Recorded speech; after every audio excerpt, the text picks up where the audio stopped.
All wings report in. HouseDog, standing by. Mother Goose, standing by. Lock S-foils in attack position. Animal Squadron ready for battle. Hello there, and welcome back to the Animal Squadron podcast. I'm your host, HouseDog, and with me, as always, my favorite co-pilot, the Chewie to my Han, the Wedge to my Luke, my good friend, Mother Goose. What's up, buddy? Hey, not much. How are you? I just felt like giving you a really long intro today because I've missed you. It's been so long. I've missed you too, because we recorded episodes 4 and 5 just a couple days apart from each other, so it's been almost a month since we've recorded. Yeah, we're lacking on the putting out content, but luckily we have a way to fix that. A new part of the dream, if you would like to explain it, Elijah. Yeah, definitely. So, so far we've been doing all of the main Skywalker saga films, or we've been covering them. So we've covered episodes 1 through 3, and we've really enjoyed that, but there is a lot of Star Wars content out there that we really want to start covering. So we're still going to be covering we are still going to be covering the main Skywalker films. We will be covering episode 4 next time, but we're going to start doing that every other podcast. And in between that, we're going to start reviewing The Mandalorian by chapter. And I'm so excited. I just Elijah and I talk a lot offline because we are great friends. He is my co-pilot in real life. Truly. But I don't know, those big episodes of doing the main 6 films, they're just, if you've listened to them, you know we put a lot of heart and effort into this, even though it probably comes off as a total just two guys, you know, hanging out and having fun, but that's what we enjoy. And, you know, we're trying to make the best content we can. And even if it doesn't come out perfect, we're still having fun. But my whole point to this conversation is, this long tangent I'm going off of is, those films are really big and they take a lot of time for us to sit down and not only watch once, but usually we watch them once or twice before we film or before we record the episode. And, you know, we take notes about it and we have sort of a pre-meeting before we do the show together and figure out what we're going to talk about, kind of just a dry run. We definitely don't do anything scripted. I think you can tell by listening. Yeah. But that all takes a lot of time. And Elijah's trying to graduate very soon, so congratulations to him. Thank you. And he'll have a bit more time once he enters the real adult world. So close. I work constantly, so our schedules are not always the best, but again, my whole point to all this, I like to do mini episodes sometime, and it's just an idea I had one day, so I called Elijah up and I said, why don't we do mini episodes where they're not 2 hours long, even though we love the 2-hour episodes? We do, yes. We're just going to start doing Mandalorian because I dare say it, Mother Goose, my dear friend, I think Mandalorian might be my new favorite Star Wars. I mean, okay. All hail episode 3 forever and always, but Mandalorian has been stealing my Star Wars fanboy heart for over a year now. Yeah, I don't know. So I will agree, episode 3 is top tier Star Wars content. I don't think anything will beat that. But I feel like as maybe a Skywalker saga overall versus The Mandalorian overall, I might have to agree with you. Especially getting into season 2, which we will. I just want to clarify real quick. I know season 2 is out. This will be a season 2 spoiler-free podcast until we get to those episodes. But we will be spoiling some stuff for season 1 potentially. But just, I'm really liking where season 2 is going and the content we're about to get. So I think I might have to agree with you. Right, and just again to reiterate, just so you don't get scared away from this portion of the podcast that we're going to be doing from now on, like Elijah said a couple seconds ago, we're going to do this podcast like we're watching the episodes for the first time just now. So that's how I took my notes, as if I'd just seen Mandalorian Season 1, Episode 1, just a couple of hours ago. I think that's a really good point to make, because that's actually the same point you made about the Skywalker saga when we first started recording those episodes. And I said when we were recording that I was trying to look at it in a let me take the nostalgia glasses off and just actually critique these films. And I think that's my perspective as well for The Mandalorian. But The Mandalorian has so many, and we said this wouldn't be a 2-hour podcast, but it might we be. haven't even started yet, and I still have a few things to say before we really even jump in the episode, but this is one of them. Me too. I think Dave Filoni and Jon Favreau and all the other amazing directors that worked on this project and are still continuing to work on this project did such an amazing job of giving us little nods.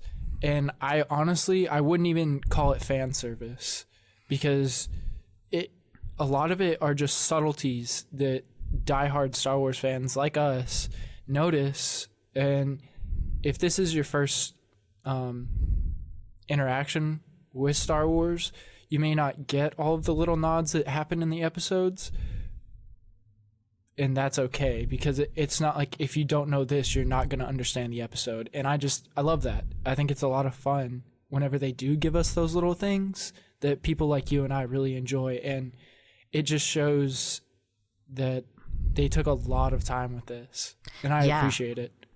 No, I definitely do too, and this is one of my notes. This just feels like Star Wars. Now, I have some mixed feelings about the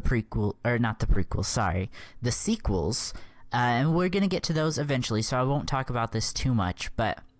And for our older crowd, the sequels for our generation mean 7, 8, and 9. Right.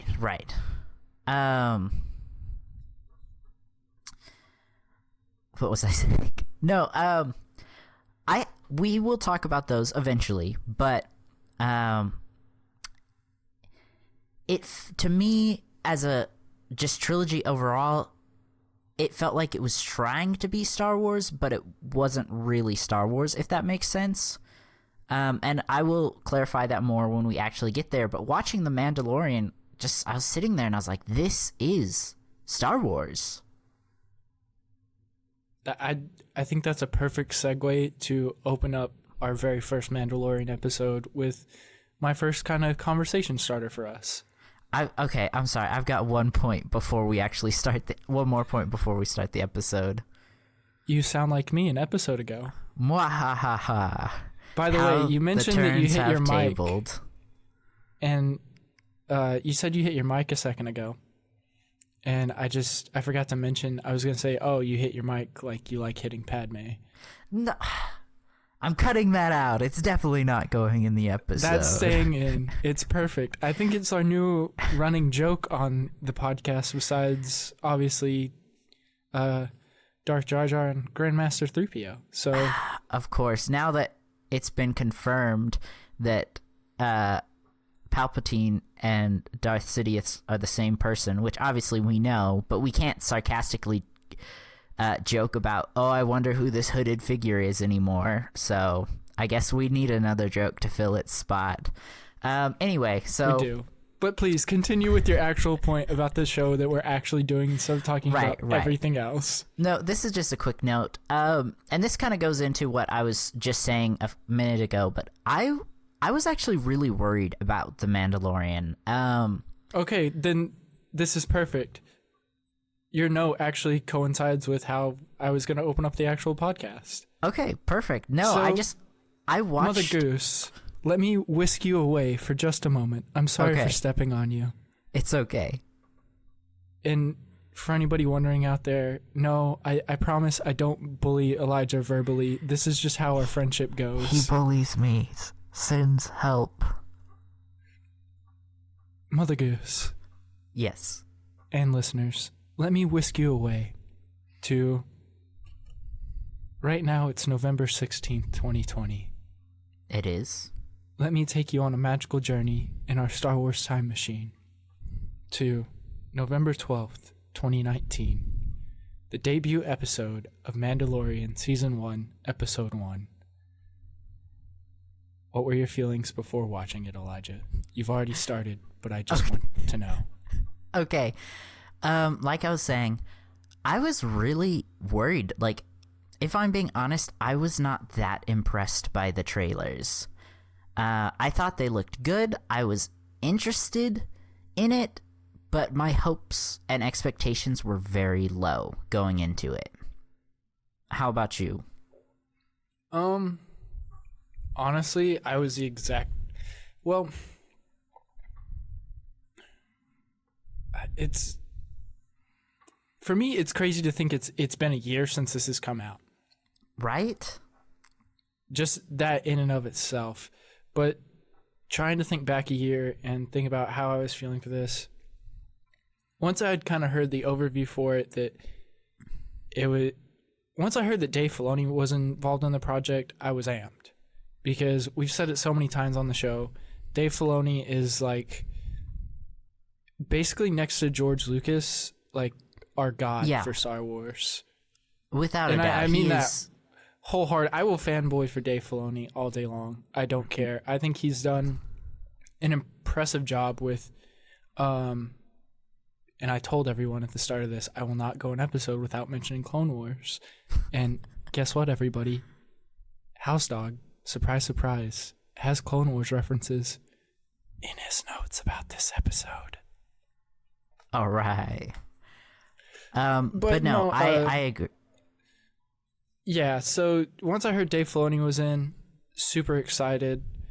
And I don't want to neglect everybody that he has on his team. And the people that do work for Disney that help him and everything else.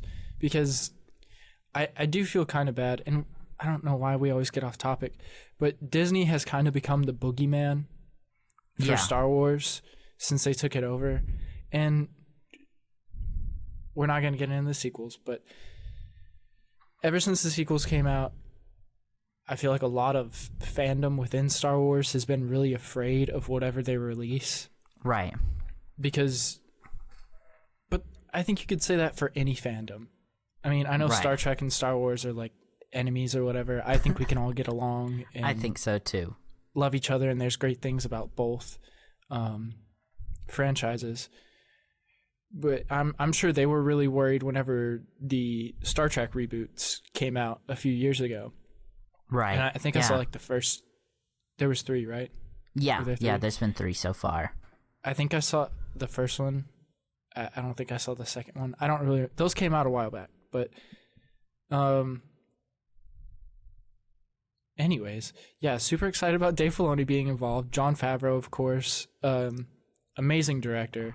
If you don't know, Jon Favreau plays Iron Man's bodyguard, Happy, in the Marvel movies. But he's also an incredible director and actor outside of the Marvel universe. Right. And for example, he was the one that directed the first Iron Man film. He's the one that started the entire MCU, really. Now, to kind of jump off what you've been saying, I think as Star Wars fans, we all know that the Star Wars fandom can get very toxic. There's a lot of hate, but I think we need to admit that Disney can make good Star Wars. Like, yes, they've made some mistakes. We'll get to those later. But they've also made fantastic Star Wars. And that's The Mandalorian. That's the final season of the Clone Wars. I personally really like Rogue One. HouseDog hates it. But it's all okay, hate's a strong word. Hate's a strong word. There are things that I don't enjoy about it. HouseDog doesn't enjoy all of it. But Disney has made good Star Wars, and they have made bad Star Wars, but we'll get to that. You know, I hate to be like the voice of optimism or whatever. I don't think there's such thing as bad Star Wars. Okay, I don't think so either. I think I think it's like ice cream. There's different flavors for everyone. Yes. And I mean, I've been very vocal in my own life, on my YouTube channel and on this podcast. I'm not the biggest fan of the sequels, but there's still things in each episode that I really enjoy. Yeah, of course. That's exactly what I'm saying. Maybe that is pistachio almond ice cream, that episode for you. Maybe you like the pistachio ice cream, but you could do without the almonds. Is that what you're saying, Mother Goose? Yes. Now, I think we're almost 20 minutes in. We should really start talking about the Mandalorian Chapter 1. Okay, more Mandalorian focus talk. My feelings about it, I was excited once I got more details on it. I don't really remember the trailers that much. I don't know why. I just don't. I don't really sleep a lot, but so probably change that. Probably should. But I remember I was really excited once that I heard it was being advertised as a Western. Right. It's like a Western in space. I was so pumped about that. And I talk a lot about it in my notes. Well, not a ton, but quite a bit. And I'm sure we'll talk about it more as the season goes on. But I was really pumped. Shall we get into the episode finally, or do we have anything else to talk about? No, that's all. Let's get into the episode. Great. What is your first note, Mother Goose? I'll let you start it out with the notes. Okay, perfect. So I just wanted to talk about the opening scene and just how well shot it was, and how fantastic of a job it did at setting the tone for the entire series. The Mandalorian walks in. He's completely silent. He doesn't speak. He's a silent force. And I do remember sitting there the first time watching it thinking, wait, is he going to be silent this entire series? That was my initial thought. And then obviously he does speak. And I just feel like that was done very well. I completely agree. And I love Pedro Pascal. Me too. I think his voice is perfect for a character like this. Yes, definitely. So, opening for me, we didn't know a whole lot about what was going to happen in this story. We knew literally one thing from the title, and that was that it was about a Mandalorian. Right. And like I said, it had been advertised as a Western gunslinger, obviously bounty hunter type of story. So we open up and it's with him standing there with the tracking fob. And I'm not going to lie, I kind of wondered if we were on Hoth. You know what? I thought that too at first. Because like you, I did have worries about the show and how they were going to bring it into the Star Wars universe while also making it a completely different story of its own. Right. Because they have had trouble with that, like with Solo. Which right. I personally enjoy. That's all I'll say about Solo. I love Solo. I think it's my favorite non-Skywalker saga film. I did not know that. Yeah. I mean, there's not a lot of other options in terms of films, but it's definitely my favorite out of those. Well, there you go, people. I've known this guy for like half a decade, and I just now learned that about him. I think so. That is the only Star Wars film since we met that you and I haven't gone to watch together. So that's probably why. That's not my fault. I don't think I was in America at that point.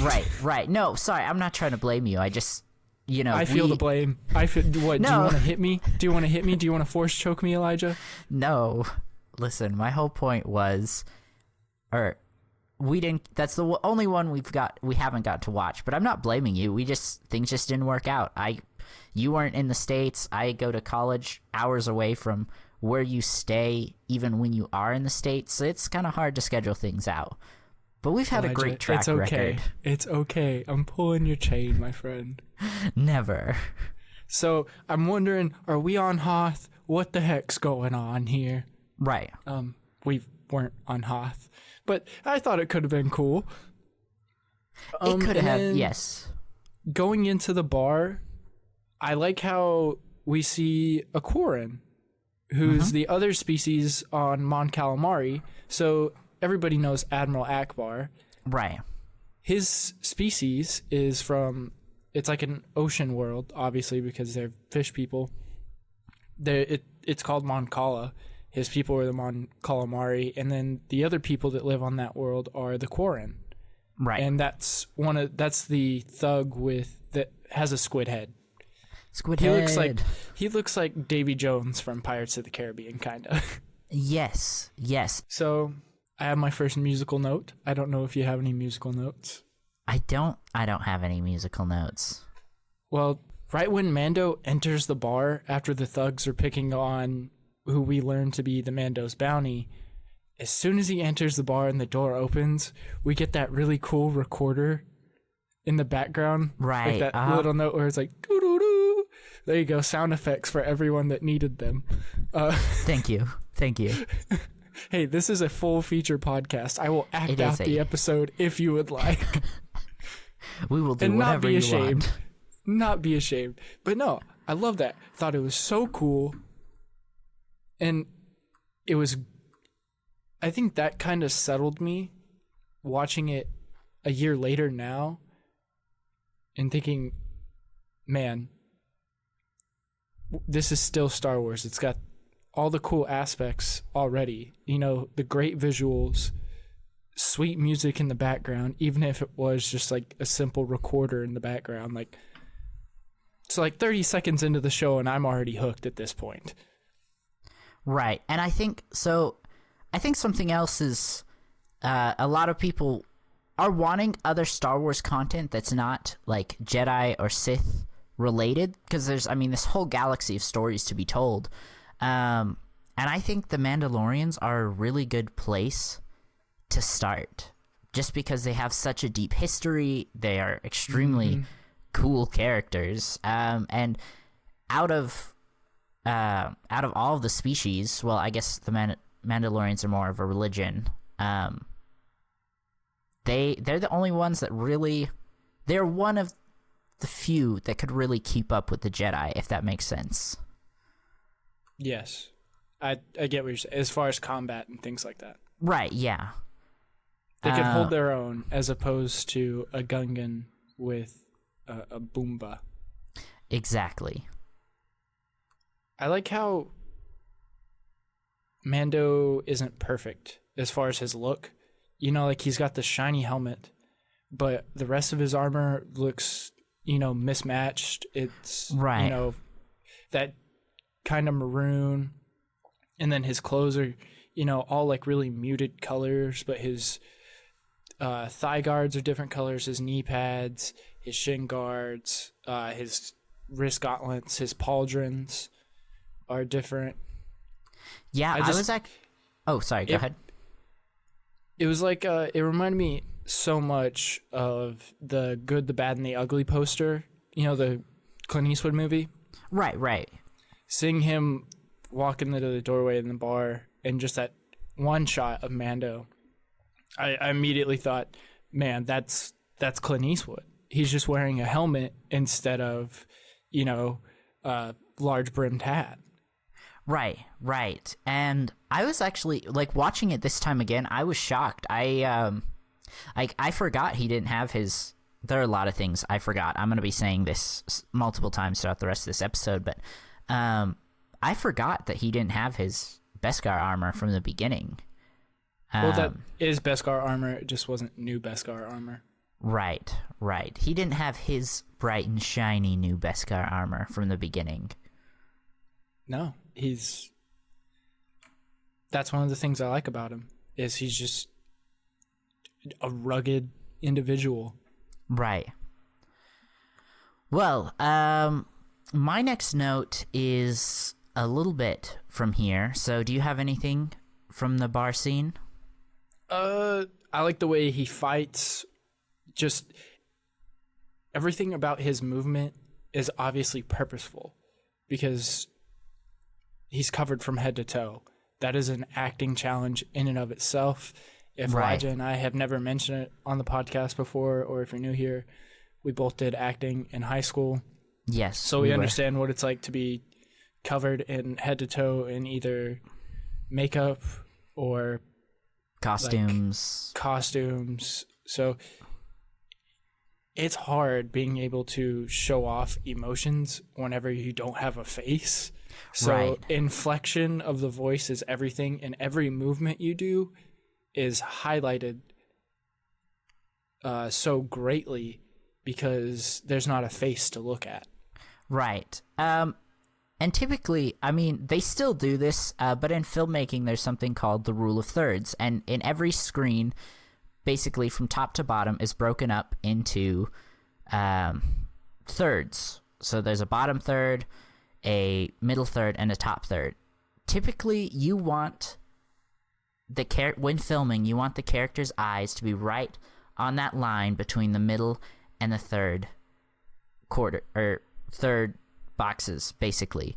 And this draws attention to the actors or the characters' eyes, because that's where our eyes naturally look, is that section of the television. And so their facial features when filming is what you really want to highlight, because that's where a lot of the emotion comes from. So again, they still follow these rules of filming, even though you can't see his face, but it just shows how much filmmakers emphasize the face and how much emotion can be shown through it. So just like HouseDog was saying, the fact that he can't show his face, he has this helmet on, and everything comes through just movement and vocal inflection, just shows how amazing of an actor he is. You're so eloquent with your words, and you put in cool film stuff because I don't know that. Well, thanks. I did spend $120,000 on a film degree, so woohoo. And look at it, paying off in our podcast that makes us no Yeah. money, and we do in our free time. Yeah. Elijah, take us out of the bar into the speeder, man. Okay, so that is my next note. This is my next. I forgot how much the Mandalorian hated droids. And so I don't know about you, HouseDog, but I haven't watched it since last year. I watched the episode. Well, I watched 1 through 4 live, and then 5 through 8 I binged watched the day 8 dropped. But so I haven't watched them in almost a year. No, this is like, I'm like a sick drug addict whenever it comes to this show, and as soon as I get a notification or I remember that it's that Friday that it's coming out, I immediately inject the Mandalorian into my bloodstream and just sit in a wonderful Star Wars haze for Nice. 40 minutes to an hour. And I did rewatch season 1 right before season 2 dropped to Got it. kind of recap myself, because the recaps that it gives you at the beginning of the episode are great and they do help you remember things, but I really wanted all those fine details of just rewatching a series gives you. Yeah, no, definitely. So like I was saying, I forgot how much he hated droids, so I was kind of taken aback when he said no droids, because like when he said that, like all of season 1 just kind of like rushed back, all the events, and it was like I went into my Star Wars haze and I was like, oh yeah, so much happened. And we will talk about this more as we get towards the end of season 1, but the reason I think because I forgot was because there's such great character development that he goes throughout just the first season alone. But we'll get to that as we're getting through, as we get through the next few episodes. So the alien that calls the speeders, I loved it because at the beginning of the podcast, whenever I said the nods that this show gives, the alien that calls the speeder up for the Mando is, I guess it's a whole species of aliens. But in episode 4, there's an Imperial spy, and it's the same species as the guy who calls the speeder with the flute. He's, I call him Elephant Man because he has like a trunk like an elephant. Yeah. I've never known his real name, but I call him Elephant Trunk Man. Nice. He makes funny little squeak noises in episode 4, and that's how he speaks. And I guess this guy plays a recorder. What a man. So I love that. That was fun for me. And yeah, I as well made the no droids note because watching this for the first time, you're just like, you don't really question it, because if you think about the character, obviously, even in the first 2 minutes of the show, you can tell, okay, this guy's a loner. Like, right. He does his own thing. I wouldn't trust droids either if I was a bounty hunter. I would just want to do me in my own space and not have anyone else in my business. Right. Unless, of course, we were a bounty hunting partner team. Right. And also, then I'd be cool with it. It goes into what happened to him as a child and why we don't even learn why he doesn't like droids yet. Listen, I was not going to spoil anything. I was just saying it's an important note in his life. There's stuff that happens. It does start building. Yes, and we will find out more about that. Or I guess we already know, and you listeners probably who've seen it, you already know. But we'll talk about it when it's the appropriate time. Well, actually, I meant to tell you this before we started. My parents started watching Mandalorian. Oh, interesting. For the first time? Yeah, they're watching it for the first time. What do they think so far? They like it. Nice. I think it's a lot of fun. Like I said earlier, I think this series is a lot easier to digest than a whole movie. Right. Well, back on track. Yes. How do you feel about the Razor Crest, which is the Mandalorian's ship?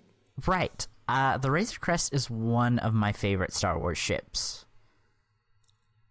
Could I ask you why, my good friend? I think, okay, first... Because ships are a big deal in the Star Wars universe. You know, you've got the Millennium Falcon. Right. And the TIE Fighter, the X-Wing. You know, just those iconic Star Wars ships. The Slave 1, the Slave 2. And I'm not saying this in a bad way. The Razor Crest is not an impressive ship. No, but that's one of the reasons I like it so much. So I think my main reason is the emotional connection that you build to it within the series. We've compared it, and many other people have compared the series to a Western. The Razor Crest would basically be the Mandalorian's horse. Trusty steed. His trusty steed, right. So there is an emotional connection that we as an audience build with this ship. And Star Wars does this really well with their ships. Not all of them, but you build a connection with the ships. And I think The Mandalorian being one of mine, and like you said yourself, one of your favorite pieces of Star Wars content, I love the ship for that. But I do like the design. I like that it's kind of this old beat up ship that just kind of scrapes by a lot of the time. You can tell just by seeing it for the first time, it's not the Millennium Falcon. It's not. And it's stated in this episode that it's pre-Empire. Yes, so, it is. I'm trying to think. The Mandalorian takes place, 4 to 6 years after episode 6? I'm not even going to try and give you a definite answer on that. I'm Yes. sorry to our 7 fans out there. And I mean that not even in a derogatory way. I love you guys, and I appreciate you listening for so much. We love so each much. and every one of you. It does. It makes my heart so full. Yes, so that is what I heard, was that it took place 5 to 6 years after episode 6, but I don't know if I trust that. So that's why I said 4 to 6. Give yourself a little wiggle room. A little more wiggle room, yeah. What was my... Oh, right. So this being a pre-Empire ship, it has been around for a while. It's seen better days, obviously. It has. But it's still a good ship. It is a trusty steed. It is. And another thing that happens right after they get in the Razor Crest and they're attacked by that giant walrus thing. The Ravenak. The Ravenak. Mandalorian's rifle comes from the original Star Wars Holiday Special, the cartoon. Really? Yes. It does. Okay, I didn't know that. That's awesome. Yep. Boba Fett is in that cartoon. And he has a rifle that has a prong on it, just like the Mandalorian. And Jon Favreau brought it back. I'm not a super fan. Well, I am. The only reason I know this is because I watched the making of Mandalorian. I don't remember what it's exactly called, on Disney Plus. Right. Which is excellent. If you haven't seen it, I strongly recommend it. It was really fun to find out all the ins and outs. I've mentioned that that's kind of my jam. Not just for Star Wars, but just films in general. I love commentaries, and I love finding out how movies work and how they happen. Right, because It's just something I've always been interested in. There's so much that goes into it. Right. That's like the real magic for me. And it hasn't ever taken away the magic from the show. But that's how I know that. So, yeah. Gallery, Star Wars The Mandalorian. Is that the series you're talking about? That is the series I'm talking about. Okay. You're such... Oh, man. It's like you know. It's like you know. Well, I looked at... You started talking about it, and I was like, well, maybe one of our listeners is interested, and they'd like to actually watch it, so I looked it up. Yes. It is a beautiful documentary, though. Okay, so... I really liked the scene with the Ravenak. Just when I watched it for the first time, I was like, oh, get him. What? Wait, you want him to get the Mandalorian, or you No, want the other way Mandalorian to around. get the Ravenak? Get the Ravenak. I'm sorry. There was a moment where I did think it was going to drag the Mandalorian and the Razor Crest under the ice, but I figured he'd get out. But I just thought that was a very epic moment. This man said, this giant monster is literally biting my ship. Let me just go handle that real quick. Right, let me take my shock rifle thing and just hit him with it real quick, and we'll be out of here. Yeah, it was a cool moment. I would definitely want to be friends with him. I would too. He probably wouldn't want to be friends with us. We gotta be honest. What are you talking about? He could give me a set of armor, and I could just be his cool friend, but not as cool as him. True. So- I mean, like Go ahead. I stated before, there was, I guess, let me just dive into this a little bit of Star Wars legends real quick. So there was an actual Mandalorian race, and they were the original Mandalorians, and then it became more of a religion, and they started letting other species and races into the Mandalorians, and that original race actually died off. And so kind of humans kind of became like the main Mandalorians, but anyone could, or any species could become a Mandalorian. Why I brought that up, I don't remember. I don't know where I was going with this. Maybe you just wanted to give the listeners some fun Legends stories. There's some fun Legends knowledge for you. I am, I don't know about you, HouseDog, but I've studied a lot of, like, the origins of the Mandalorian and the Jedi. They're very interesting stories. I haven't done much research on Well, that. I hate to say we'll get to that in another episode at some point, because that's definitely some stuff I want to talk about. Right. But back on the Razor Crest, we have Back on the Razor Crest. the blue alien, who is unnamed, with our Mando, and a couple of things happens on the Yes. ship that I noticed. So, real quick, before you get to that, we don't know his Go for name, it. his species. He's a Mithril. A Mithril, yes. Yes. Okay, And go he's ahead. blue. Sorry. I like his shade of blue. I like that. I do too.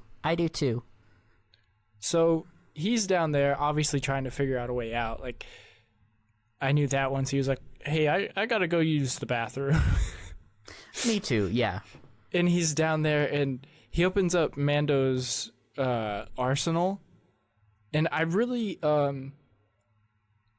just a small story for you guys that you probably won't care. If you remember, whenever you were younger, the like, it's basically an encyclopedia, but it's Star Wars, and I'm not ashamed to admit it. Once I became an adult, I'm barely one now, so like 2 years ago, for the first time, I bought one of those encyclopedias that has, like, all the species, planets, like, weapons and stuff. Yeah. Right. And Right. It just explains, like, all the Star Wars things to you. And they update it, like, Yeah. every couple of years. So a new version comes out all the time. And it's just fun to me. I enjoy it. But my whole point of all that is I really want, like, an in-depth look of the Razor Crest. And I'm sure there's, like, some out there. I just haven't looked them up because I'm lazy. But I really want to know more about that arsenal, because just some of the weapons look so cool, and I just want to know what they do. They could shoot bubbles, and I would think they were cool. I would too. No, I love his arsenal, and I'm hopefully we get to see more of it throughout the rest of the series. For sure. So following that, do you want to talk about it? I think I have something else to mention before what you're mentioning. Got it. The Mithril, the unnamed Mithril, mentions Life Day. Right. Did you catch that on this rewatch? I did, yes. I just thought it was fun. So Life Day is like the universe's, like, New Year's / like Christmas, right? I've never really looked up Life Day. Yeah, it's a major holiday that the galaxy, well, most of the galaxy celebrates. Right, like, I know Wookiees celebrate Life Day. So I guess the best thing to equate it to for us as if you're not Americans, you definitely know about, like, the 4th of July. So I think that's how I picture Life Day, is like the 4th of July mixed with Christmas and, like, New Year's at the same time. Yeah, it's just a holiday for the Star Wars universe or galaxy. Yeah, so I thought it was just cool that he mentioned Life Day. And like I said, that's not even a big deal if you don't know what Life Day is. Right. But it was right. fun that they put that in for me. Yeah, for those who do know, it's a nice little Easter egg. So following that, he stumbles across the carbonite. And I've said it before, I'll say it again. I forgot he had the ability to freeze people in carbonite. So sitting here, watching it again, I gasped like I'd seen it for the first time. No, that scene is wonderfully shot. And it's so cool because the first, well, I don't know if it's cool for everyone else, but it's cool for me. So the first person that we see in the carbonite is a Rhodian. Right. And you know me, always like trying to parallel the Star Wars universe because I'm insane and this is what I do. I just thought of course. It's funny how like Han was in carbonite, and then the first character we see in carbonite in this series is a Rhodian. So I thought of Greedo, who like tried to take Han into Jabba. Right. And then eventually Han wound up at Jabba's palace in carbonite, and now there's a Rhodian in carbonite. You see where I'm going. I see where you're going. Yes, it was if we were going to see a species first in carbonite in The Mandalorian, I'm glad it was one of them. I would have rather like have seen something like crazy if we're like doing our wish list right now, like a Wampa or just something ridiculous that would make us be like, yeah, oh my gosh, this guy is such a serious bounty hunter that he caught. Not only did he catch a Wampa, he somehow managed to freeze it in carbonite. Right. That would be a very impressive feat. So, I'm so glad you said this earlier. Whenever we were talking about our feelings for the show and coming into it, you said even though other pieces of Star Wars media that we've gotten recently don't always feel like Star Wars to you, that this did. And I think Right. I mean, from the start, I was like pretty into the show, but as we mentioned several times, like there was a bit of anxiety. I think the scene that ultimately sold it for me was this one coming up where Mando is back on, or is on a different planet, and he walks into a bar, and another bar from the first 30 seconds of the show. Sorry, I got tongue-tied. But we get those classic shots of, to me, the Star Wars bar scene is just that, it's just Star Wars. You know what I mean? It's just one of those classic scenes that, even though it does appear in like every form of Star Wars media, to me, it doesn't get old. And it's never like, I don't know if hokey is the right word, or like overdone. Like whenever I see a bar scene in Star Wars, it feels like home. It does really that make sense to you? Yes. And that actually, okay, you just got me really thinking like about Star Wars, and I think the reason to me that the sequels don't really feel like Star Wars is they do a really good job of having things from the original trilogy and the prequel trilogy, mostly the original, but there are some prequel references, but then also adding new things. And The Mandalorian does the exact same thing. We get a lot of Easter eggs, there are a lot of similar things, but then there's also a lot of new things, new species, new weapons, new places. The reason I feel like The Mandalorian feels like Star Wars while the sequel trilogy, to me, doesn't really feel like Star Wars is because The Mandalorian has a really unique story, while the sequels kind of just retold the original trilogy. And I think for me, that just kind of, where it should have united them, it disconnected them, if that makes sense. I'm following you. Yeah, so, I don't know. Sorry, you were talking about it feeling like Star Wars, and it just clicked. I was like, oh, like literally as you were talking, I was like, that's why it doesn't really feel like Star Wars. No, I don't know what it was about that scene, but as soon as I saw it and the way it was filmed and set up, and it didn't feel like it was, they were trying to redo the episode 4 bar scene. Right. But at the same time, it felt like the episode 4 bar scene. It was its own makes any unique type of scene, sense. Yeah. While still being get what the you're saying. classic Star Wars bar shot. And I just, Right. I don't know. I immediately from that scene on, I felt like it sounds really dorky and like sad, but I just felt like I was home. Like it was just, Yeah. it was beautiful. This is the Star Wars galaxy. Yeah. Yeah, I was like, this is all going to be okay. Like, it's going to be a beautiful show, and I just need to sit back and relax and enjoy it. And that scene completely sold me on it, even though it was literally just, you know, a 10-second shot of him entering the bar, and we see a couple species that we know, like Right. Trandoshans, you know, the species that Bosk, the bounty hunter, is. Trandoshans, sorry. So, yeah, that's just all I got to say about that. Yeah, and so, sorry. So I think something, in defense of the sequels and why I do feel like Mandalorian might feel more like Star Wars, is The Mandalorian takes place 4 to 6 years after, and a lot of the technology is the same. The galaxy is in a very similar state as it was when we last saw it.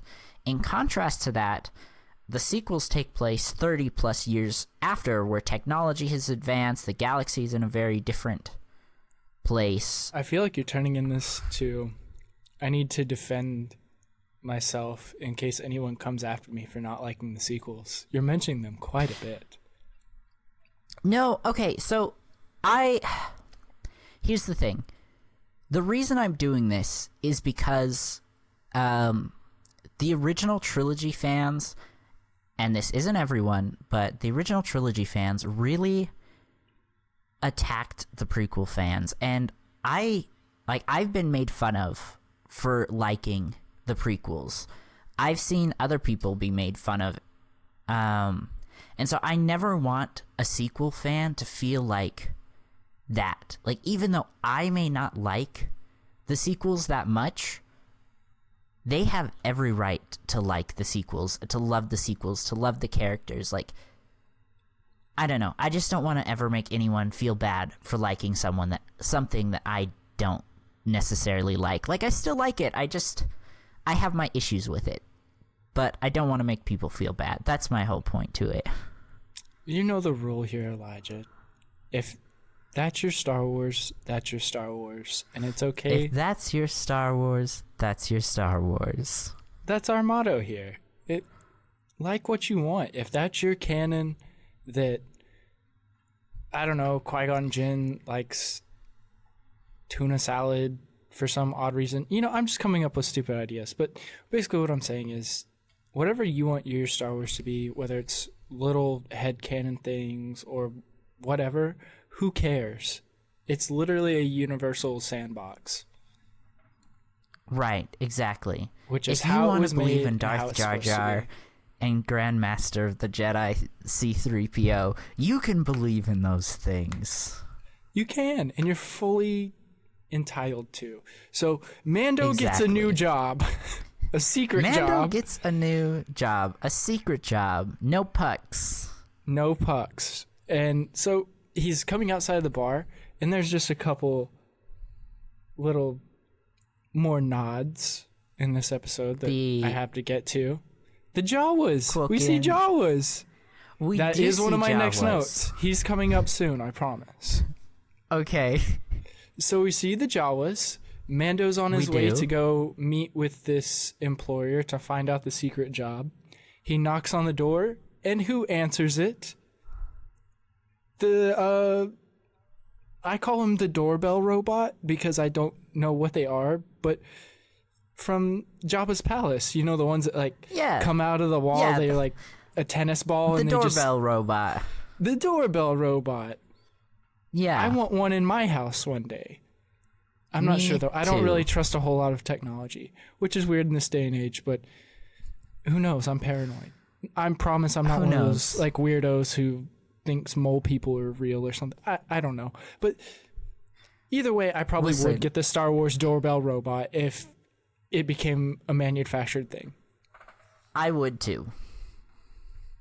And after we get the doorbell robot, who answers the inside of the door and takes Mando to the next room.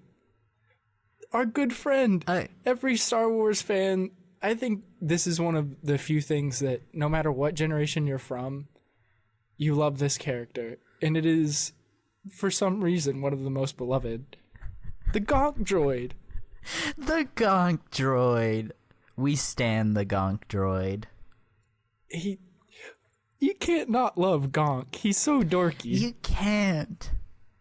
Now, I did relate I to Gonk. murder many of them in Lego Star Wars? Maybe. I still love Who them. didn't? Their screams Who fill me with didn't? joy for some reason. I don't know why.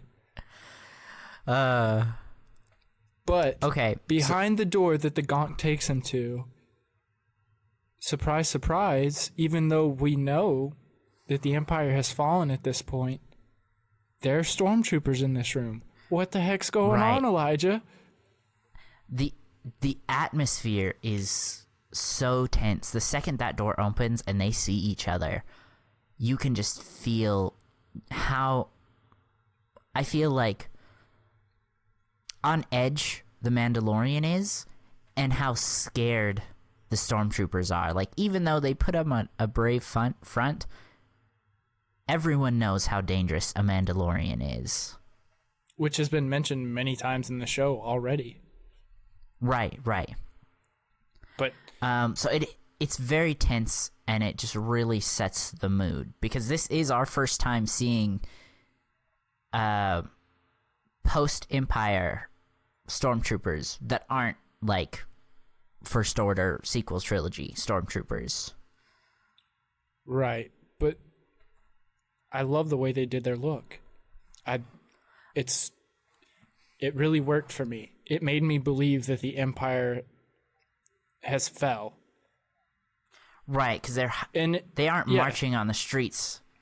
Well, They're not only hiding that, away. right, that too, but also I'm a very visual learner.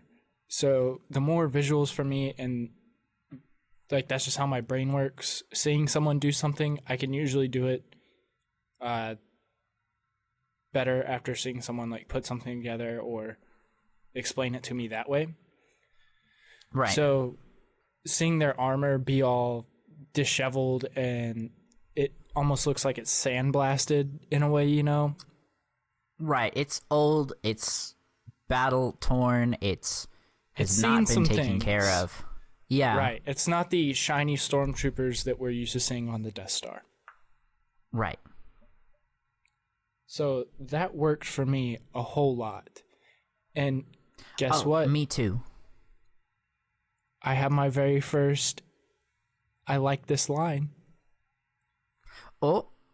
All Besides, right. Let's I forgot hear to it. mention at the beginning, everyone's favorite line, I think, still, even with season 2 being out now, is I can bring you in warm or cold, and that's it.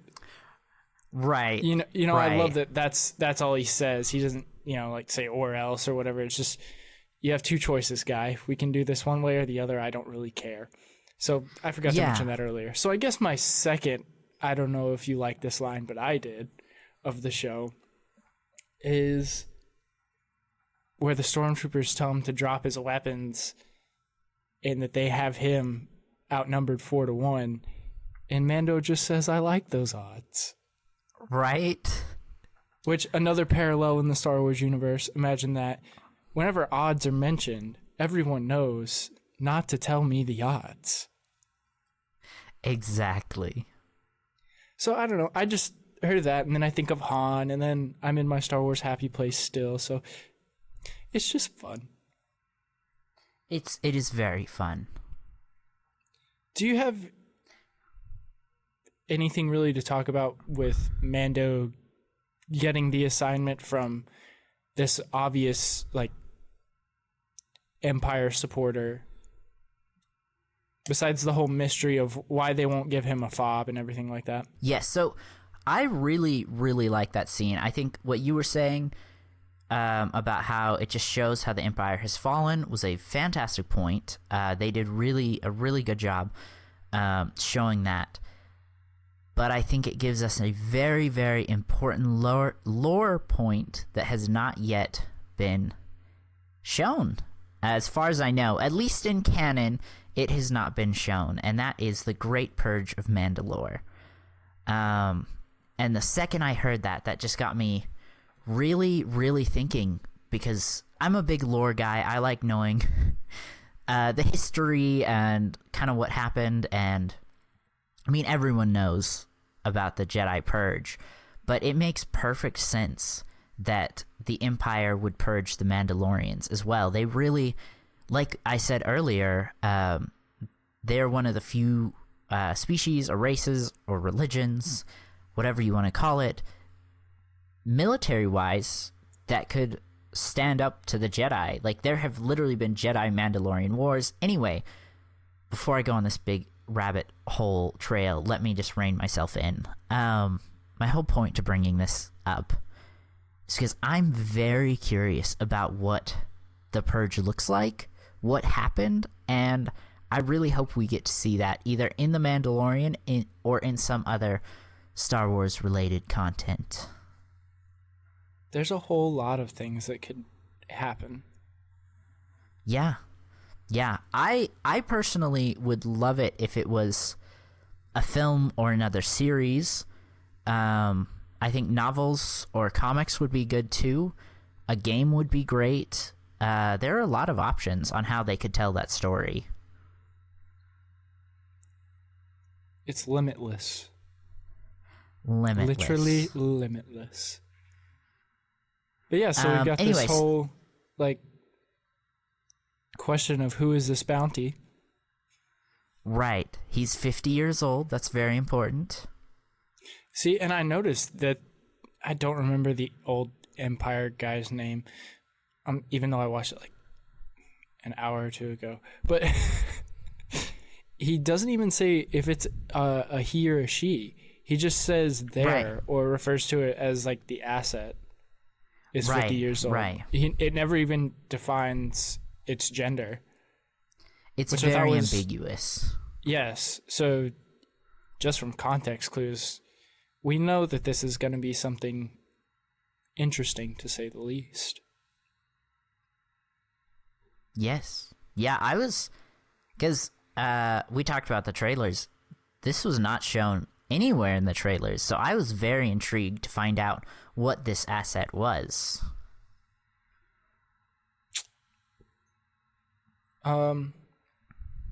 So, yeah, we get out of the creepy Empire room, and guess who's outside roasting on a spit? A A Kowakian Kowakian monkey liz- lizard. Yes. What Star Wars character do we know, Elijah, that is part of that species? No, we just talked about this last time. I forgot his name. Ah, Jabba's pet. Come on, I know you Oh, can yes. do it. I know it was Jabba's pet, but I can't remember his name. I'll let you have first or last name, and I'll count it. Crumb? That's his last name. I'm I so knew proud that. of you. I I'm just so can't proud. remember what his first name is. It is I'm Salacious sorry. Crumb.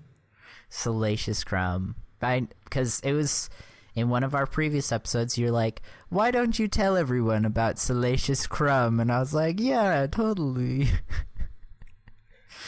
If I haven't yes. said this on the podcast, I do have a love for like random background characters in Star Wars. Like, I do collect some of the old like Star Wars figurines whenever I find them, just at different stores, or I haven't been able to do it in a while. But it was either with you or our good friend Tucker. I found the Rancor handler from Jedi. I found his figure Right. Okay. one time at a I've store, seen and I it. love him. I've seen it, but I don't think I was with you when you found it.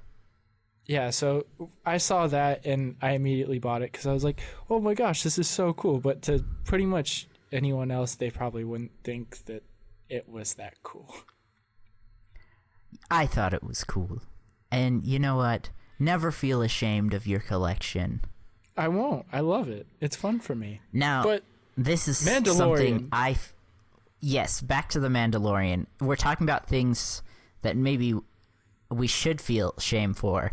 I kind of wanted to try it. I'm not gonna lie.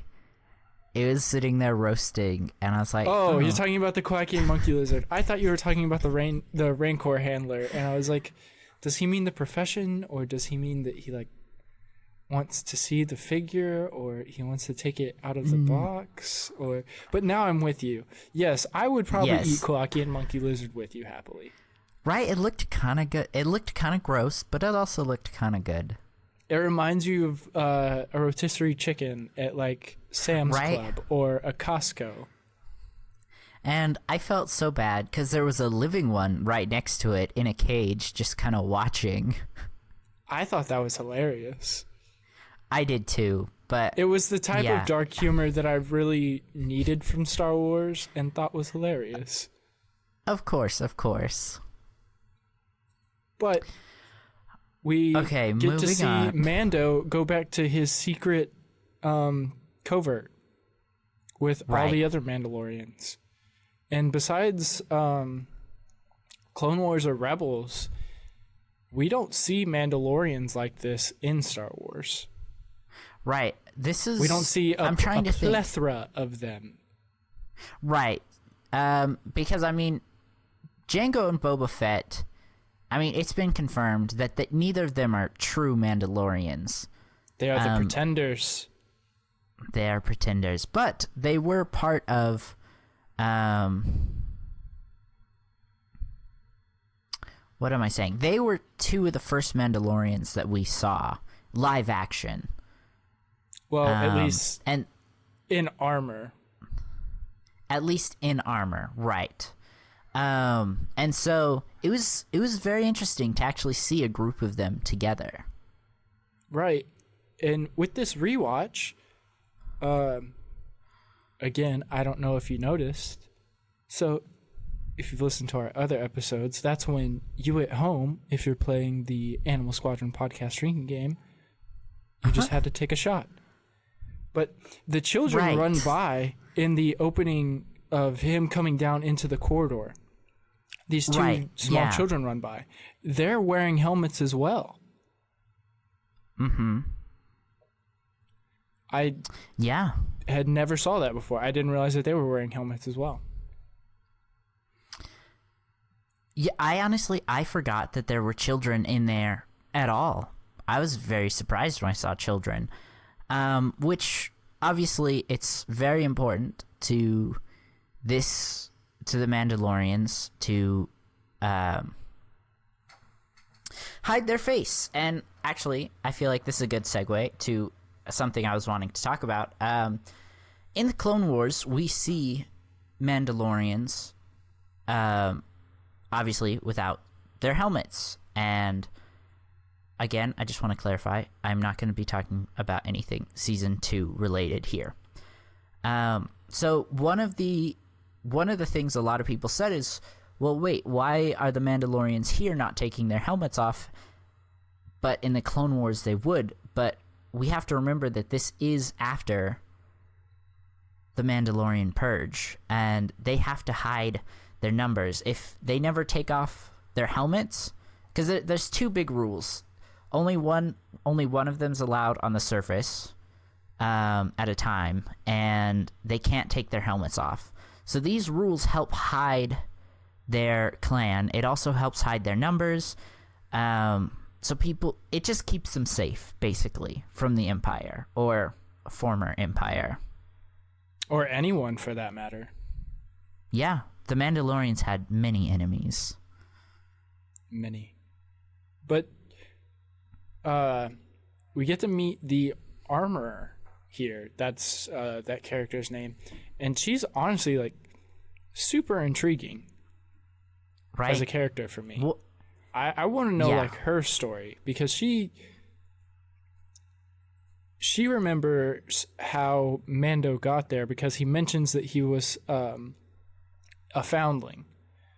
Which is, we learn a little bit about his backstory here, not much. We get flashes of him as a little boy and his village being attacked by something. Right. We don't know what it is at this point.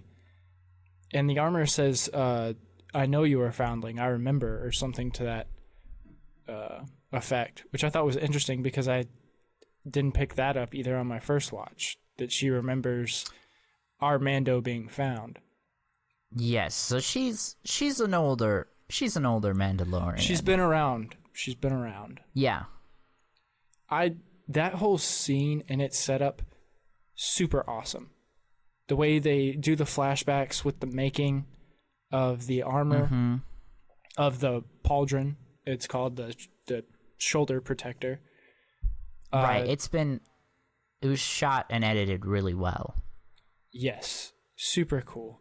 And the whole like feeling you get from that scene, it's so it reminds me a lot of, and this is gonna sound weird, but like kind of like a church, like the reverence that they have while he's talking to her, and then while she's making the armor, reminds me a lot of like being in a church setting or any type of like ceremonial type setting. It doesn't have to be a church if you've never been to a church or whatever. Any kind of like reverent ceremony. So I wouldn't say a funeral, but like something like that. You know what I mean? Something where you're just very focused on what's happening right then, right there, and just a lot of respect. Right. So I just want to point out how much happens in this episode. Like I started watching and I was thinking the events of this first episode take place in at least the first 2 or 3 episodes. And I was like, no. Like, it was shocking. I was like, they tell just so much story. And that's not a bad thing. I think they did a really good job of how they told this first episode. Just a lot happens. They're in a lot of different places. There's a lot of information thrown at us, and they do a really good job. But it's never like too much too fast, which is Yeah, insane. it's not overwhelming. For the season opener of a show to be under an hour with no commercials because it's a Disney Plus streaming show. Right. You're on 3 different planets. Right. In under 45 minutes. This episode is like 39 minutes long. And if you take out like 2 minutes of that for the end credits and the start of the show where it's just a couple logos and stuff. Right. The entire like runtime of this first episode is probably around like what, 37 actual show minutes? Yeah, I think so. So, yeah, do you have anything else on this planet that we're on currently? I do not. Okay, so next we're on a weird desert planet because Mando has gotten the tracking fob to go find this asset or bounty. Right. Be honest with me, Mother Goose. Whenever you saw this planet and you saw the deserts, did you think we were returning to Tatooine here? I did at first, but I do feel like it has a very distinct look from above, from in orbit. Like, my first thought was Tatooine, but the more I looked at it, I was like, it can't be Tatooine. I'll be honest, I thought we were on Tatooine for like 10 minutes. Nice. I was confused. There's no shame. I'm not ashamed to admit it. There is no shame. It's a desert planet. I mean, there's Tatooine, there's this planet, there's Jakku. There are a lot of desert planets. There are. But the way I figured it out eventually was because of a wonderful creature that we see as soon as we land there. It's the blurg. The blurgs. Which, you know where they're from, my good friend. Not planet-wise, like series-wise. I don't. I'm sorry. You're such a failure. I'm getting... If you'd like to apply to be my new co-host on the Animal Squadron podcast, just go ahead and email us. We'll mention it at the end of the show.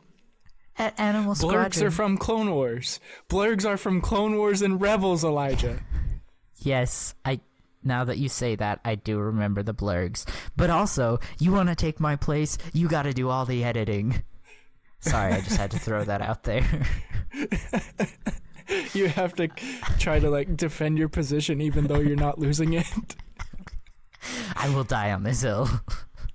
But no, I was so excited to see them. It was just, like I said, I mentioned it 50 times just in this episode alone.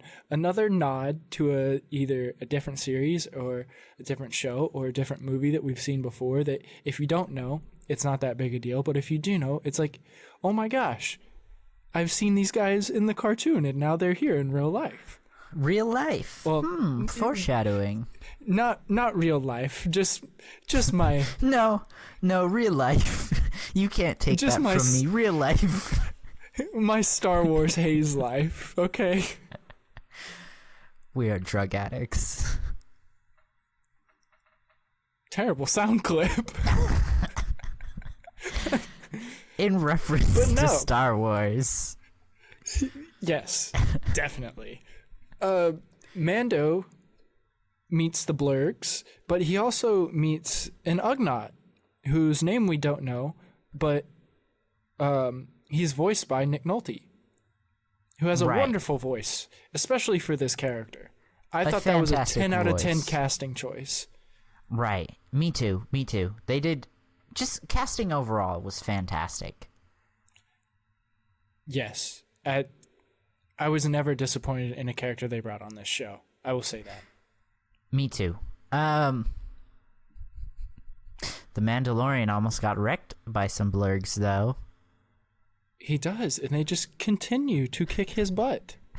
Right. He tries to learn how to ride it. It doesn't work out for a minute, but then he figures it out. He does. Good for him. And I think, so, do you have anything else to say before we get to him actually trying to ride them? No. Not a whole lot Okay. happens in between then and there. Right. I just, I didn't want to skip over you at any point. I appreciate it. So we have the Mythosaur mentioned. I thought you were going to bring it up. I thought about bringing it up, but I was like, I'm not lying here, people. I was like, Elijah is such a Legends guy that if he doesn't catch this Mythosaur reference, and I do, I will forever be able to hold it over his Legends-loving butt. Well, I did get it, didn't I? You did, because the Mythosaurs, if I'm correct, were from Legends and got brought back into canon for this, right? Yes, yeah. Well, actually, no. I had to do some research on this because I thought they'd been mentioned before. But apparently, according to Wikipedia, which it could be wrong, it's just people, it's just Wikipedia for Star Wars. People can write in their own pieces. The first time the Mythosaur was mentioned was in this episode of The Mandalorian.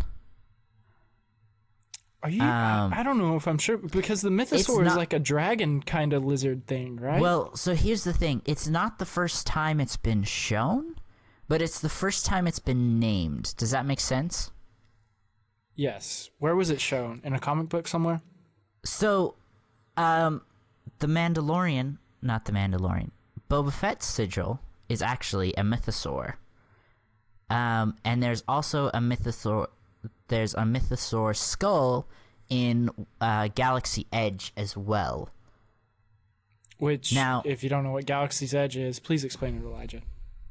Galaxy Edge is basically Disney World's Star Wars section. Okay, cool. Pretty much everybody knows what Galaxy's Edge is, but I just want to make sure everybody's on the Just to same page. clarify, yes. Continue with our Mythosaur learning hour. I went on a long, just like internet hole of trying to figure out what this thing is. Because as you do, for some reason, I looked this up literally a couple days ago. What was Boba Fett's symbol? And it said it was a bantha skull. And I was like, that doesn't make sense. And I was, because banthas don't have... Banthas have curved, like, circular horns. Yeah, like a ram. Yeah, like a ram. And I was like, it can't be it. I was mad, HouseDog. I was like, that... I can tell from your emotions. And then I finally gave up, and then the mythosaur got mentioned, and I looked at the it up, and it said it was that symbol, like that was a mythosaur skull, and I was like, no, 2 days ago it said it was a bantha skull. And even though I knew it's not a bantha skull, I was just mad because I was told. Anyway, so Boba Fett's sigil is a mythosaur skull, and apparently it is an ancient species that the ancient Mandalorians tamed and rode. But that gets me questioning. So we see from I won't say what, but our Mandalorian gets his sigil from defeating a certain beast. We'll just say that. So my question is, did Boba Fett find and kill a mythosaur? The world may never know. I don't know. I feel like I've seen a picture of the creature, though. It kind of looks like the things from Avatar, right? Like the dragon lizard things from Avatar. Okay, so the one picture of a living one I could find, and it was more like I don't think it was official artwork. It looked kind of like this is gonna sound weird, but a Velociraptor wampa. Like it was furry, and it had kind of a similar build. And then it had that face. But I think that was just a fan, like, okay, here's what the skull looks like. This is what I think it might look like. So you're probably correct. It probably is sort of a dragon-looking creature. Interesting. So the mythosaur gets mentioned. Yes. Sorry I went on that long rant. I really had thought they had been mentioned before. But I could have sworn not. as well. But and anyways, again, Wikipedia could be wrong. It could be. Who knows? It's a great tool, but like many things on the internet, sometimes people don't use those tools for the best things. Right. But back to our adventure. Nick Nolte, the Ugnaught, helps Mando get across the desert to get to the location of the bounty because he just wants his planet to be peaceful again, and all these bounty hunters have showed up, and it's really just interrupting his alone time with the Blurks. So he needs them interrupting gone. him. Right. And he thinks Mando's the best bet. So Mando they get to the is location. always the best bet. Always. That's why we'd be friends. And lo and behold, he finds the hideout. Everything's going good. And then what appears in his scopes? An IG unit. IG-11. I have to say, IG-11, voiced by Taika Waititi, who directed in the first season, is just, he's masterful as IG-11. It's much like Pedro Pascal with Mando. All we have to even less so with IG-11, because IG-11 is just a prop. So all Taika Waititi had for that character was his voice. Exactly, yeah. I'll just mention a different Star Wars movie really quick. Rogue One. I've said it before in other podcasts, but I'll say it here. I loved K2SO, and I've always really enjoyed that character. So even though K2SO and IG-11 are two completely different characters, I still got that vibe, and I loved it. I had so much fun with IG-11 in this episode. I did too. I think that's a really good point. They do remind me of each other a lot. But they're still different enough that it's not like, okay, we're doing K2SO again. Right. IG-11 is its own distinct character. But of course he has to come in blasting. But how cool was that? Because they talked about that in the Disney Gallery Mandalorian series, about how many people fell in love with IG-88 from the original trilogy, and all IG-88 does in the original trilogy is stand there because he's literally a prop bolted to the floor. But yet Right. everybody became such big fans of him, and he does nothing. So Yeah. it was magical to see him in this, even though it's not IG-88, it's IG-11. But to see an But IG to see an unit IG, yeah. just going crazy, he's absolutely cool. Exactly. Yeah, no. I really did love the scene. And I mean, he wipes not everyone, but everyone in the immediate area out pretty quickly. Yeah, he's doing behind the back shots through the legs, Right. whatever. And sorry, go ahead. Whenever and finish him what you're and saying. whenever him and Mando team up here, all I wrote down is because it's whenever things like get really crazy, and he's like, "Hey, let's team up." Excuse me, sorry. Right. And he's like, "All right, Mando, we'll do it." All I wrote down was it's the shootout at the OK Corral. That's what I thought of, shootout? because I was like, Yeah. they're doing it. They're doing the Western Star Wars that I didn't know that I wanted, but I got it. And it was it was awesome. Yeah. So real quick. Well, actually, no. I'll save this note for later. Actually, no. I'm going to talk about it now. I was thinking I wanted to phrase it without revealing certain aspects, but I figured it out. So, I don't think all of the aliens were of this race, but a lot of them were Nikto, which I might be pronouncing that Niktos. incorrectly. Yeah. Does it end with a U or an O? It ends with an O. I think it's Nikto. Yeah. I think so. Could be Anyway. Nikto. I don't know. Pronunciations, am I right? Anyway, Am I right or what? so my question is, and we will explore this later. I'll ask it. Let's search back to it later. Why did they have the asset? I thought that as well in this episode, and it's weird how they have it set up. Well, not weird, because again, I'm gonna say this a million times while we're covering this series, but it's set up. It's not set up like it's an old Western. If you're a fan Right. of Western shows, I love old Westerns. You know, John Wayne movies, all that kind of stuff. Part of my childhood. My dad loves them. I used to watch them with him all the time. Same. I still do. Same. My dad's not dead. But when I saw that, I was like, that's when I said this is the shootout at the OK Corral.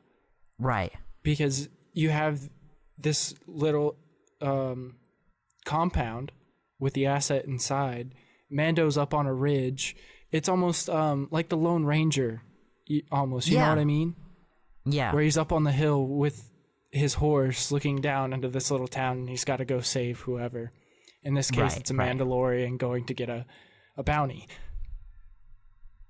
But no, like I said, it's a Western. That's why they have the little compound, and they're protecting it because it's theirs. And of course, the main character of our show has to come get it, and it seems like he's up against everything. And I guess now that I made the Lone Ranger reference, I guess IG-11 would be Tonto. Uh-huh. Yeah. So maybe I'm just some sort of film genius, Elijah.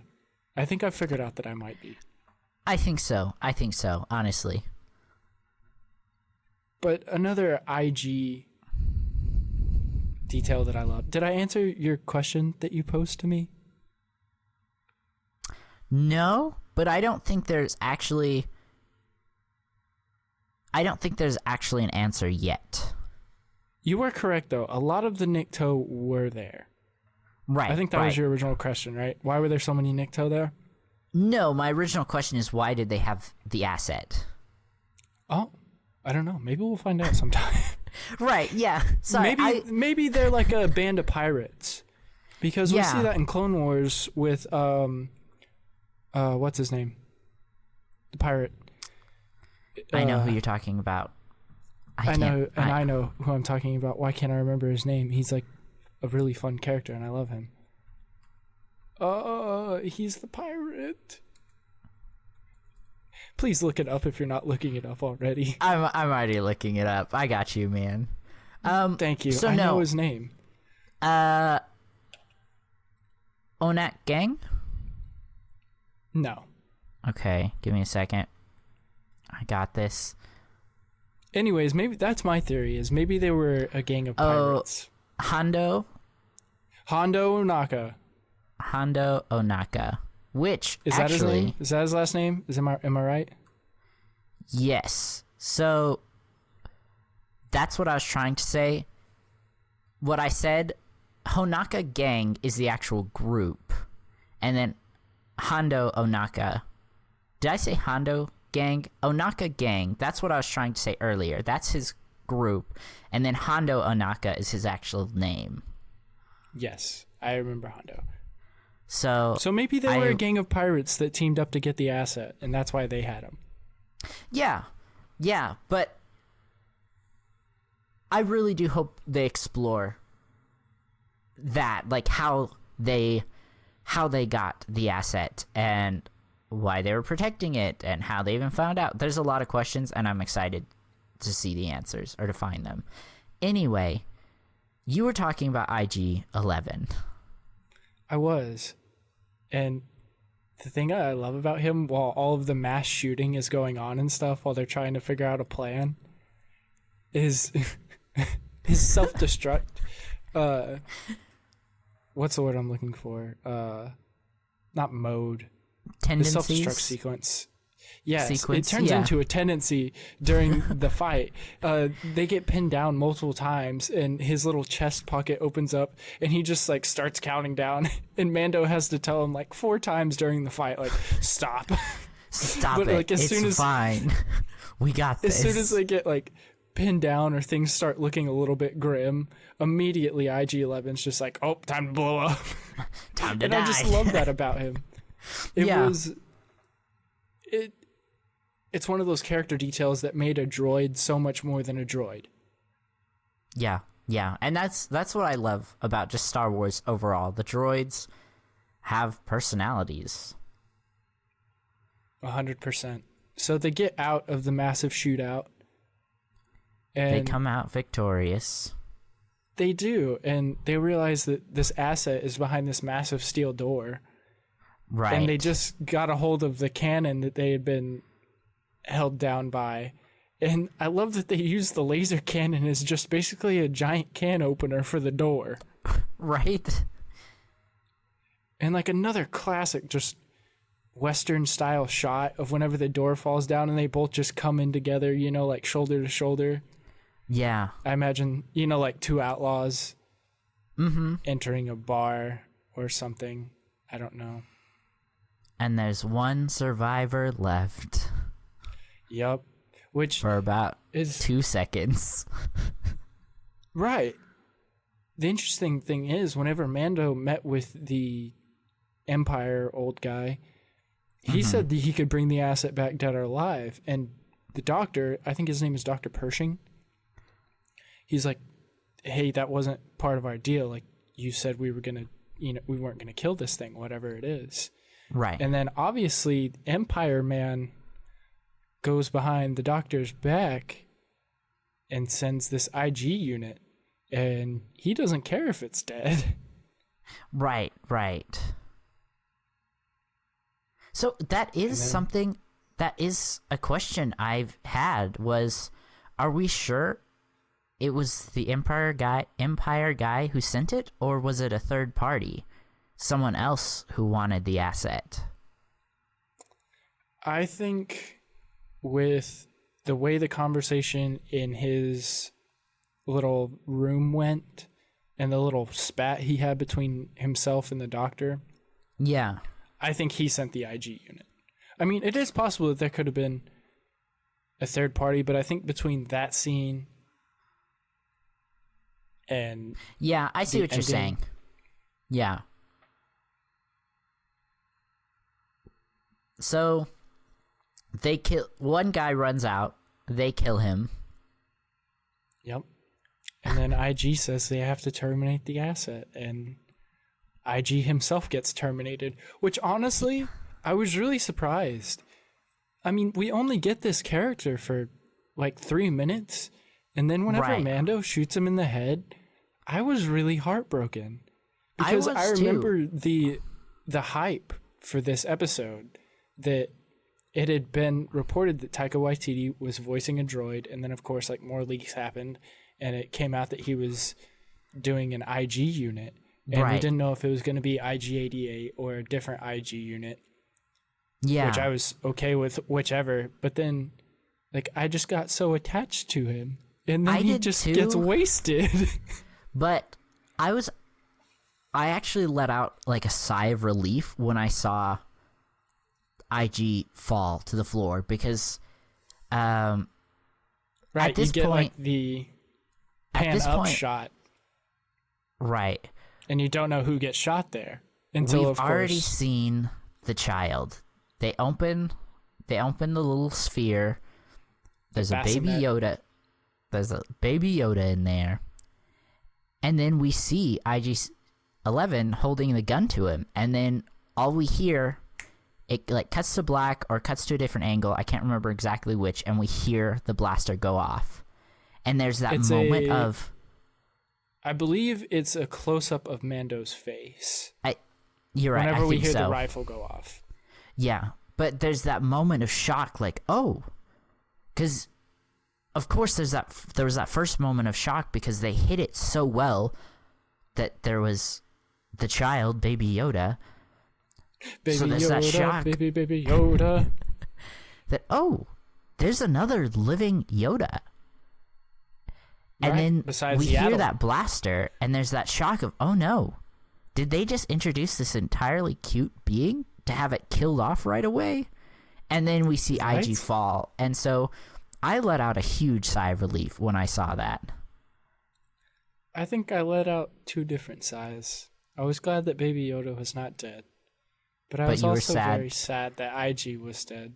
Yeah. I wanted him to stay. I want to be friends with Mando and IG. I want us to be our own bounty hunting team, Our own bounty hunting team. and we just be the best friends ever. So the episode basically ends with the Mandalorian reaching out his hand and the child reaching out his hand, and it cuts to credits. So I want to ask, how did you feel when you first saw the child? I mean, they did such a good job of hiding that they were going to bring Yoda's species into this series, and it was going to be an avenue that we were exploring. So Right. I was of course shocked, but it was like, okay, we're finally going to learn more about Yoda's species probably. So Right, I was yeah. just more pumped for anything, and I was honestly really just scarred by the death of IG-11. I think I'm RIP still mourning. IG-11. I think I'm Yeah. still mourning We will It always hurts. mourn IG-11. forever and always. I have an Forever interesting question and to ask you. always. Okay. Go ahead. So you mentioned that the credits roll after the end of The Mandalorian. Do you watch the end credits with the art Yes. while it does all the cast? Yes, but I did not watch it this episode. I watched it when I originally did, but I didn't watch it for this rewatch. Does that make sense? It does. I see what Yes. you're saying. Yeah. Honestly, it's like one of my favorite parts of watching the show is seeing all the art at the end. Yeah, and we will get to that once we get to season 2, but apparently the artwork for episode 2 of season 2, so chapter 10, has restarted an old Star Wars argument. But that's a conversation for later. That's a long way away, my friend. Yeah, that's 6 more Star Wars films, 9 more episodes of Mandalorian. So I do have a question for you, Mike. Well, Okay. Another question. All I do is ask questions. I question the sequel, part 2. A question, the sequel, part 2. I don't know if you know this, Tomorrow is November 17th. Tomorrow is November 17th. And I am a child, so I'm super excited that the Star Wars Lego Holiday Special comes out tomorrow. The new one? It does. I did not notice, or I did not know. Okay, is that coming out on Disney Plus? It is. It will be streamable. So I have a question for you guys listening. Even though we just started the Mandalorian series, if you're listening to us on YouTube, can they leave comments on Spotify, Elijah? No, but we have a email. That's animalsquadron@gmail.com. Again, that is animalsquadron@gmail.com. Yeah, so if you're listening to us on YouTube, leave us a comment there, or you can email us, and we'll cover the Star Wars Lego Holiday Special. It'd be a super relaxed podcast. It wouldn't be so in-depth like this. It'd be something just more like fun. HouseDog, you know us. It's gonna be in depth. Okay, it's gonna be a Star Wars Lego Holiday Special, and we're gonna turn it into like it's some sort of lost Da Vinci painting, or I don't know, finding like the Ark of the Covenant. Because we probably like will. We just like, and plus it's the holiday season, so I would like to do a couple holiday episodes. I think so too. That's a great idea. So even if you guys don't want that, we're still gonna do it because I want that. Yeah, and I have no say-so. I'm just kidding. Okay, don't even act like I just control this podcast. You see, everybody, you see, he acts like I bully him, but really, I am the prisoner. I literally made a 3-year-long schedule for episodes and how we're gonna do it this week. So I do have and I'm eternally grateful. I act like I'm the prisoner or I don't get any say, but I have a lot of say. And HouseDog gets a lot of say too. But really, you self-imprison yourself. I don't know what you're talking about. I don't know what you're saying. Oh boy, we said this wouldn't be a long one, but we just had so much fun with you guys. We say it pretty much every podcast, but this has really just been a labor of love for me and Elijah as well. It's something we get to do as friends. It's something that definitely brightens my week whenever I'm down or I just haven't had a good time or I just need to take my mind off everything. Even if I'm tired, I just have a little amino energy and I'm just ready for the podcast. And like I said, in the middle of this podcast, I'm really glad that people do take time out of their day to listen to two dorks who just love Star Wars, and we love interacting with you guys. It's just, I'm really thankful for everyone who does listen. So thank you. Yes, I'm eternally grateful for each of you. So, HouseDog, why don't you tell everyone what they can look forward to in the next episode? It could be the holiday special. It could be episode 4. It's a mystery. The greatest mystery ever. It will highly depend on how much sleep we've gotten and how much time we have. But if I get my way, it will definitely be the Star Wars Lego Holiday Special. Well, I think we could probably arrange that. I think we could.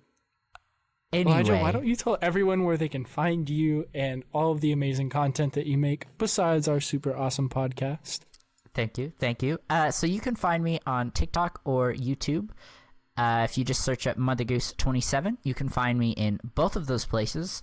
And if you would like to find any of my other social media, that's my Discord, my subreddit, my Instagram, or my Twitter, all of those are under my About page on my YouTube channel. HouseDog, you want to tell everyone about our Instagram? We have an Instagram that doesn't get updated much, but we're working diligently to solve that. We're both in a season of our lives where a lot of things are changing, but it's all good changes, and soon we'll probably be able to do more stuff for our social media pages and things like that, and just more interactive type stuff with you guys. And yeah, but anyways, our Instagram is just Animal Squadron Podcast with an @ sign at the beginning. Not the A, just at Animal Squadron Podcast. I'm terrible at explaining things. I don't know why you make me do ads for our show. You did great. So, we do have a question this week, and I just want to quickly We have a question this week? We have a question this week. But before we get into the question, I just want to quickly remind everybody that we would want to answer your Star Wars related questions. So if you have any, you can send those to animalsquadron@gmail.com. Again, that is animalsquadron@gmail.com. HouseDog, are you ready? Ready as I'll ever be. Okay, so this actually is not a Star Wars related question, so we probably shouldn't spend too much time on it, but this comes from Hobo Ryan. He's one of the guys who's supports my YouTube channel. I'm incredibly thankful to him and all the support he's shown me. And his question is, I would like to know if you guys are Stormcloaks or Imperials and why. I can easily answer that, Ryan. Thank you for writing into the show. Even though it's not a Star Wars question, I still like talking to you. So thanks. Yes, definitely. Thank you. Skyrim belongs to the true sons of Skyrim, the Nords. So, of course, I'm a Stormcloak. Of What kind of course. question is that, man? You gotta stick with the Stormcloaks. Mother Goose is lying to you all right now. I know for a fact he's never even put that much time into Skyrim. I can cut that out. I hold all the power. No, in all honesty, I won't go into too much depth, but HouseDog is right. I'm a failure. I played Skyrim, but I did not make it that far. But, as I've stated, I'm a big lore nerd, so I have done some research on the Stormcloaks versus the Imperials. But, yeah, I'm a fake fan. Anyway. You're not a fake fan. You just haven't spent that much time in that fandom. I just haven't spent that much time. But thank you so much, Hobo Ryan, for the question. We really appreciate it. And again, if you guys would like to... It's the favorite part of my day, Ryan. Thank you. We love getting to interact with you guys. Well, thank you all so much for listening to the podcast. We really appreciate it. And for the Animal Squadron, I'm Mother Goose. And I'm HouseDog, the more fun one. Thanks for listening. Bye, everybody.